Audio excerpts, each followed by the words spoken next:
and welcome back to Distinctive Insurance Weekly. I'm your host Alexa Kay, and today we will begin part 1 of a 2-part series on the 1095 tax forms. Right now in 2016, it's tax season, and because of the healthcare law, you might receive some new forms this year providing you with information about the health coverage you had or were offered in 2015.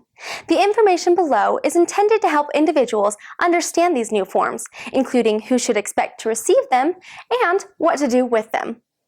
Starting earlier this year, you may have received one or more forms called 1095 forms. Much like Form W-2 and Form 1099, which include information about the income you received, these new healthcare forms provide information that you may need when you file your individual income tax return. Also, like Forms W-2 and 1099, these new forms will be provided to the IRS by the entity that provides the form to you. The new forms are Form 1095A, Health Insurance Marketplace Statement. The Health Insurance Marketplace sends this form to individuals who enrolled in coverage there with information about the coverage, who is covered, and when. Form 1095B, Health Coverage. Health insurance providers, for example, health insurance companies, send this form to individuals they cover with information about who was covered and when.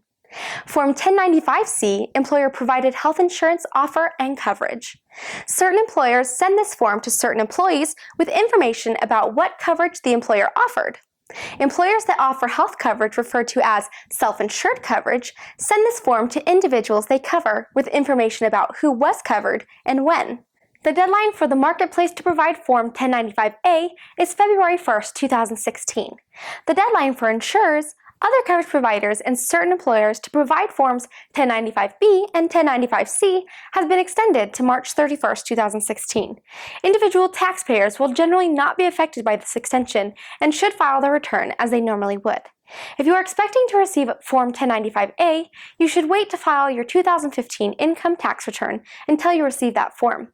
However, it is not necessary to wait for Forms 1095B or 1095C in order to file. The marketplace, health coverage providers, and applicable large employers will mail or hand-deliver these forms to you or provide them electronically to you if you have consented to electronic delivery. If you had multiple employers in 2015 who offered health coverage, or if you had both employer-sponsored coverage and individual coverage throughout 2015, you may receive multiple forms and multiple versions of these 1095 forms. All of these forms are helpful for your tax records, and all versions should be kept and filed.